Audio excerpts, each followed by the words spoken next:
News Now is brought to you by the Bank of Guam, the People's Bank, Docomo Pacific, island-wide, worldwide. The choice is clear. Micronesia Renewable Energy. Go solar for zero money down. And Colgate Optic White. Whiter teeth in 1 week.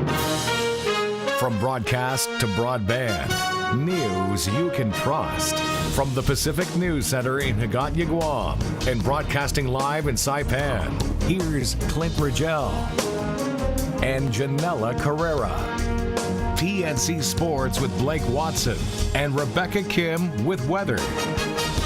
With your News Now.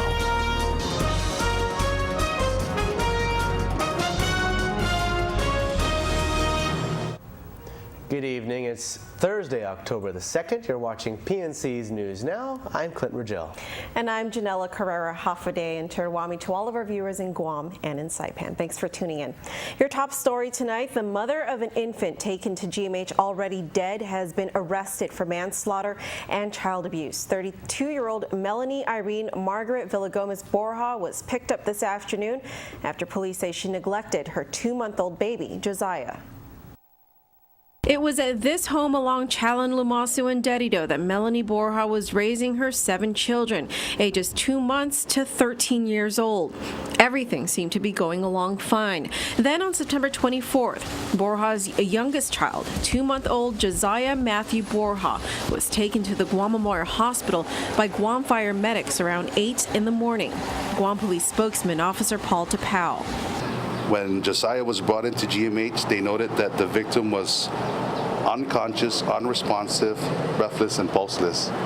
Shortly thereafter, GMH ER attending physician Dr. Lass declared Josiah Borja dead around 9 o'clock, prompting a death investigation by our CID agents. At the time, it was not immediately clear what caused the baby's death, but a few days later, medical examiner Dr. Aurelio Espinola performed an autopsy. In it, dreadful details. But the testings came back, and which time Dr. Espinola's findings for the cause of death to be done by malnutrition, and the manner of death was homicide by omission or neglect. Circumstances at the home, the children, and living conditions have not yet been disclosed. Tapau says GPD and Child Protective Services will be interviewing the remaining 6 children and other family members to find out. Right now, our main focus are the other kids, which are under the care of Child Protective Service. This isn't Borja's first brush with the law. Back in 2007, Borja was arrested for burglary along with a man named Daniel Santos.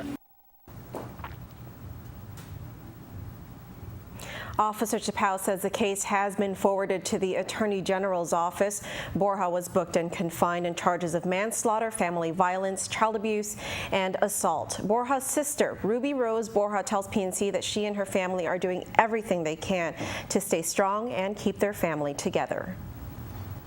And just as we thought Guam was in the clear after Typhoon Phanphone passed us, another tropical depression near Kasai is developing. It has the potential of becoming a typhoon, and it has the potential of heading towards the Marianas in the coming days. PNC's Rosel Romanes talked with the National Weather Service folks earlier today and gives us the latest on the weather. We may be in the clear from Typhoon Phanphone, but now we have another possibility looming on the horizon. A tropical disturbance was located just north of Kasrai, and according to the National Weather Service, it is expected to become a tropical depression by tonight or Friday. NWS senior forecaster Mike Middlebrook says the big system is disorganized for now, but in the next few days it is headed towards the Marianas and has the potential of becoming a typhoon. In fact, he says it is expected to be in our area by Monday. Right now, there's really nothing to hinder this disturbance from developing at a fairly steady rate over the next 2 or 3 days, and it could be even a typhoon by the time it gets into our region. NWS reminds residents that a high surf advisory is in effect until Saturday. Look out for more rain and kicked up winds through the rest of the week and a calm before the storm, so to speak, during the weekend. Middlebrook explains. The weekend should be fairly decent, comparatively speaking, with isolated showers and thunderstorms, but late Sunday and Monday, depending on how this develops and tracks, things could kind of go downhill at that point. Middlebrook says nothing is certain yet, but residents should be prepared just in case, and because we're in the season for Typhoon Alley. Reminding you to be safe, I'm Marcel Romanes, PNC News. And that tropical disturbance right now is likely to move toward the west-northwest on a track that would bring it near to or just north of the Marianas. Congresswoman Madeleine Bordallo says Defense Deputy Secretary Robert Work is keeping up on the China visa waiver issue for Guam. Bordallo says, according to a release, that Work provided her with an update today on his efforts on the issue following his trip to Guam in August. She says they are not letting up on the commitment to find ways to provide visa-free travel for Chinese visitors. Back in June, Bordallo and Governor Cavill wrote a joint letter to Work asking him to renew the Department of Defense's push for the Guam CNMI visa waiver with China. Guam has been leading the China visa waiver program initiative for about 5 years now, and they are still waiting for Washington, D.C. to make a decision. Expect to see more sailors out enjoying Guam these next few days as the USS George Washington makes a goodwill port call. PNC's Betsy Brown has more. The USS George Washington has arrived on Guam, bringing thousands of sailors to the island for rest and relaxation. Guam native Ivan Borja is among those taking liberty during the port call and was reunited with family on the flight deck this morning. Borja is the ship's handler, overseeing the FA-18 Super Hornets, EA-18 Growlers, ETC Hawkeyes, and the MH-60 helicopters. I'm in charge of this whole flight deck and the hangar deck. My job is to move all these jets in a way that they need to be launched and recovered at the same time, safely. Anybody that needs space on this flight deck usually comes through me. I'll be the final authority. And that's pretty much it. When it comes to flight operations, I'm pretty much the heartbeat of what goes on the flight deck and hangar deck. Between the air wing on the USS George Washington and the aircraft carrier's crew, there are about 6,000 sailors who will be spending liberty on Guam. Many of them expect to spend some time in Tumon. Our full expectation is that the sailors will enjoy a great, relaxing Liberty Port and do it with the right spirit in mind.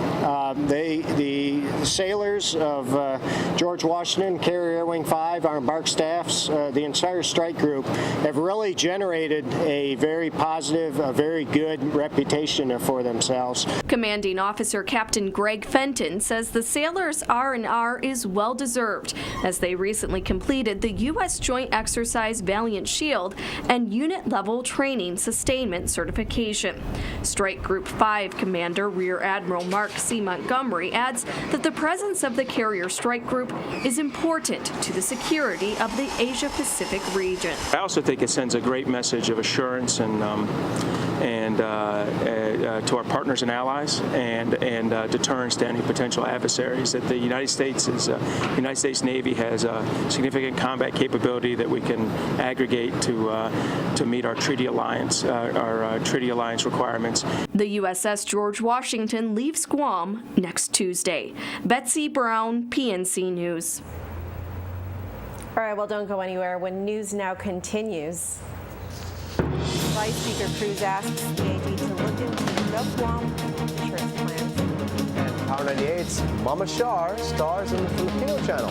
We'll be back with those stories and more when News Now continues. PNC after this.